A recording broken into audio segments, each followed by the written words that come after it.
राम जय श्री बालाजी महाराज। एक रमेश कुमार व्यक्ति हैं, वो पूछते हैं, बड़ा प्यारा क्वेश्चन है। उन्होंने पूछा कि किसी व्यक्ति के शरीर पर सवारी आना क्या होता है? क्या हम हनुमान जी की पूजा कर रहे हैं? क्या हमारे शरीर के ऊपर भी सवारी आएगी? क्या हम भी ऐसे ही खेलेंगे? क्या ये जो खेल रहे हैं क्या सबके लोग ऊपर सवारी है? तो कमेंट किया, तो मैंने उसके कमेंट को नोट किया और वाकई में अगर कई व्यक्तियों के मन में ऐसा संदेह रहता है कि हम जो पूजा पाठ करते हैं क्या हमें सवारी प्राप्त होती है, क्या उससे हमारा शरीर झूमने लग जाता है? अगर झूमता है तो फिर हम ऐसी पूजा पाठ नहीं करेंगे। अब ये संदेह जो है इस वीडियो से आपके माइंड को बिल्कुल साफ कर देगा कि सवारी क्या होती है, मस्ती क्या होती है और प्रभु के प्रति जो भक्ति है वो क्या होती है। वो ये क्यों होता है, ये किस लिए होता है, व्यक्ति के शरीर पर सवारी आना किसको कहते हैं? मान लीजिए हम निरंतर रोज अपने इष्ट की आराधना करते हैं और हमारे इष्ट हमारी प्रार्थना को स्वीकार भी करते हैं। रोज हम पूजा करते हैं, डेली हम जाप कर रहे हैं, मंत्र माला जाप कर रहे हैं। कोई जरूरी नहीं है कि आपके शरीर के ऊपर सवारी आएगी। कोई ये जरूरी नहीं है कि आपके शरीर के ऊपर आप जोर जोर से खेलने लग जाओगे या जोर जोर से आप चीखने लग जाओगे, ऐसा नहीं है। अगर इस प्रकार का संदेह आपके मन में रहता है और आप ये सोच रहे हो कि हनुमान जी की पूजा करने से हमारे शरीर पर सवारी आने लग जाएगी, तो ये संदेह हटा दीजिए।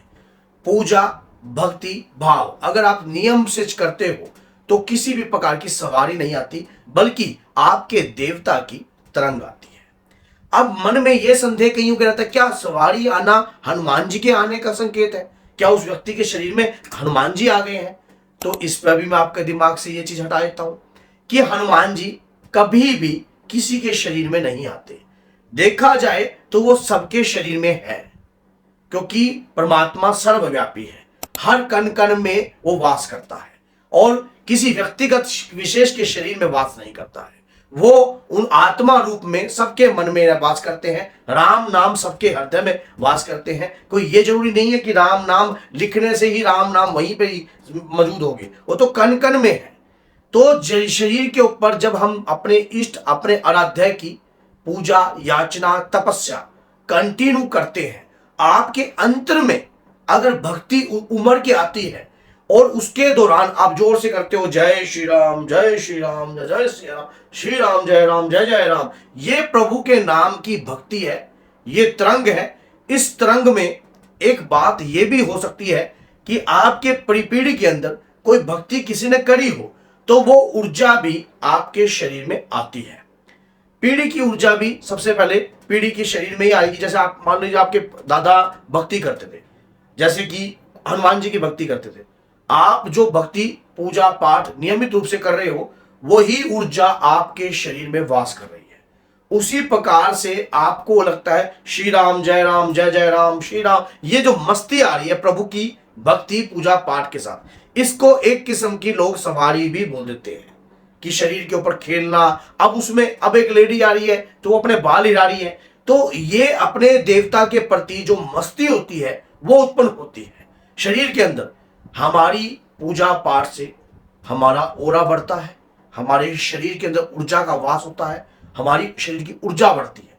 और जब हमारे शरीर की ऊर्जा बढ़ती है तो वो शरीर के ऊपर एकदम बर्दाश्त से बाहर होता है। मान लीजिए आपने हनुमान जी के भजन चला दिए है, भजन चलते चलते आपके शरीर में एकदम प्रभु के नाम के प्रति लगन तो है आपकी, और शरीर के अंदर एक ऊर्जा का प्रभाव उत्पन्न हो रहा है। वो ऊर्जा नित्य पूजा पाठ कर कर ही एकत्रित हुई है, कोई गली बार से एकत्रित नहीं हुई है।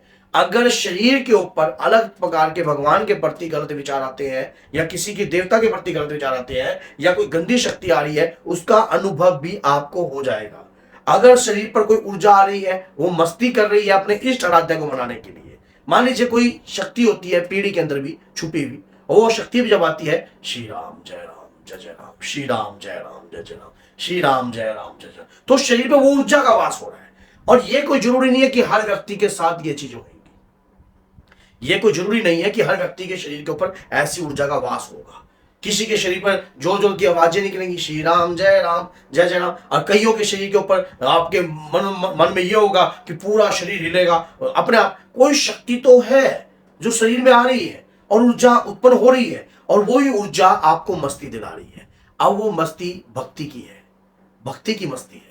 इसमें कई लोग कमेंट कर देते हैं किसी को कि ये क्या ढोंग ढगासा कर रखा है। क्यों? अल्पज्ञानी लोग हैं, उनको पता नहीं होता कि जब प्रभु के प्रति लगातार प्रतिदिन हम पूजा याचना उनके नाम का सिमरन करते हैं तो उस सिमरन की ऊर्जा से तरंगे उत्पन्न होती हैं और वो तरंगे हमारे शरीर में वास करती हैं। हमारा मिलन होता है जिससे परमात्मा की कृपा से वो चाहे आपको दिखाई ना दे, चाहे वो किसी को ना दिखाई दे, लेकिन जो अपने इष्ट अपने आराध्य की निरंतर पूजा और भक्ति कर रहा है उसके साथ उसके संपर्क के तार जरूर जुड़ रहे हैं। लेकिन जो दूसरा व्यक्ति है इन चीजों को इतनी गहराई से समझ नहीं पाएगा। तो कई बार मन में अगर आपको मंदिर में भी आ रहा है तो इसमें घबराने की जरूरत नहीं है। हाँ, कई बार यह भी होता है कि कोई पितृ भी आपके शरीर पर आता है। इसको अगर डिटेल से समझना है कि पितृ के आने के संकेत क्या है, कि शरीर पर सवारी आ रही है तो कौन सी शक्ति है, इसके ऊपर डिटेल पर मैंने चैनल पर वीडियो बना रखी है, माँ के प्यारे चैनल पर भी और बाबा के प्यारे चैनल पर। दोनों वीडियो में आप देख सकते हो अगर कोई शक्ति आपके शरीर पर आ रही है तो कौन सी ऊर्जा है, उनके मैंने संकेत बता रखे हैं। अब बात हो रही है सवारी की, कि मनुष्य शरीर में आ रही है। जब व्यक्ति उनकी आराधना करता है तो उनकी कृपा प्राप्त होती है और वो अपने भक्त को इंडिकेटर्स भी देते हैं। आप पूजा कर रहे हो, रोज डेली करते थे, डेली कर रहे हो, दीप का दान दे रहे हो, अब आपको उनके संकेतों को भी समझना आ जाएगा। अब आप उनके संकेत भी समझ जाओगे। अब इसको थर्ड पार्टी नहीं समझ पाएगी, कोई तीसरी पार्टी है वो कहेगी ले तू बड़ा भगवान बन गया यार, तू बड़ा देवता बन गया, ले तू ही देवता हो गया तो युद्ध रोक के दिखा, तू देवता हो गया तो ये रोक के दिखा। तो ये कमेंट करना तो किसी भी व्यक्ति को, कोई भी व्यक्ति किसी के प्रति भी कर सकता है, खुली आजादी है, लेकिन वो बात उसकी और उसके देवता के बीच की है। इसमें तीसरी थर्ड पार्टी की कोई जरूरत नहीं है। ये देवता के प्रति जो आपके भाव है वो निकलकर सामने आ रहे हैं अपने देवता को रजाने के लिए। सवारी का मतलब यही होता है कि अपने देवता की मस्ती में झूमना। हिमाचल साइड आपने देखा होगा, उत्तराखंड साइड आपने देखा होगा, देवता की सवारियां आती हैं। वो इसलिए आती हैं, उनके प्रति जो भक्ति है, उनके प्रति जो भाव है आपके अंदर, वो उम्र के बाहर आ जाते हैं और वो इतनी तेजी से आते हैं कि बस जैसे देवता ने तुम्हें छू लिया। और ये बात सच्चाई है, देवता की तरंगे आती हैं और वो भयंकर रूप में आती हैं। अभी मैं बोल रहा हूं तो मेरे खुद के रोंगटे खड़े हो रहे हैं। क्यों हो रहे हैं? क्योंकि मैं निरंतर जो पूजा याचना अपने इष्ट अपने आराध्य के प्रति करता हूं और जो नियमित रूप से हम नियम बनाकर जो पूजा कर रहे हैं उसमें ऊर्जा का वास क्यों नहीं होगा। आज से ही आप सोच लीजिए, एक दूध होता है, उस वो तरल पदार्थ में होता है। जब वो दूध को हम उबालते हैं उससे एक भारीपन का पदार्थ ऊपर तैर जाता है। हालांकि वो भारीपन का पदार्थ नीचे तैरना चाहिए, लेकिन वो भारीपन का पदार्थ ऊपर आ जाता है, उसको मलाई कहते हैं। वो एकत्रित करते हैं, फिर उस मलाई को हम जो है वो करते हैं मदानी में, लेकिन जो मक्खन होता है फिर वो ऊपर आ जाता है। हल्का हो या भारी हो, जो ऊर्जावान चीज होगी ना वो ऊपर ही आएगी। तो शरीर के अंदर जो ऊर्जा है वो हमारे शरीर पर आती है और हम हल्के हो जाते हैं। हमें पता नहीं लगता कि हम अपने इष्ट के प्रति भक्ति में श्री राम जय जय राम, सिया राम जय जय राम। अब इसमें तीसरा व्यक्ति क्या कह रहा है आपको कोई मतलब नहीं है। इसमें आपको अपनी भक्ति से प्रेम है, आपको अपने इष्ट से प्रेम है और ये लगन बड़ी प्यारी वाली है, बड़ी लवली वाली लगन होती है ये अपने इष्ट के प्रति। ये वही जिसको सच्चा प्रेम हो। मीरा को हुआ तो जहर का प्याला पी लिया, अब प्रहलाद को हुआ तो बाप से दुश्मनी कर ली, अब उसके बाद आप सूरदास जी कहते हैं ये आंखों से मुझे कुछ ना दिखाई दे, अपनी आंखें ही फोड़ दी। तो ये भक्ति वाला तो इतिहास रचता है। श्रीधर को हुआ तो मां वैष्णो प्रकट कर ली। अब आप सोच के देखिए, रामकृष्ण परमहंस जी को हुआ तो मां काली के पुजारी बन गए। वामपंथ को हुआ तो तारा शक्तिपीठ में उनकी कृपा मां तारा की प्राप्त करी। तो यही चीज अगर आपके अंदर है तो वो छुपाए छुपेगी नहीं, वो आएगी। और ये कोई जरूरी नहीं है कि ये कृपा हर किसी में बढ़ जाए, हर किसी को प्राप्त हो जाए, नहीं। लाखों की भीड़ में जो भक्त की जो भक्ति करते हैं देवता उन्हें अपने आप उठा लेते हैं, कहने की आवश्यकता नहीं पड़ती। कुछ कर्मों से जुड़े हमारे रिश्ते होते हैं और जो देवता के प्रति हम निरंतर पूजा याचना साधना कर रहे हैं उससे कृपा मिलती है।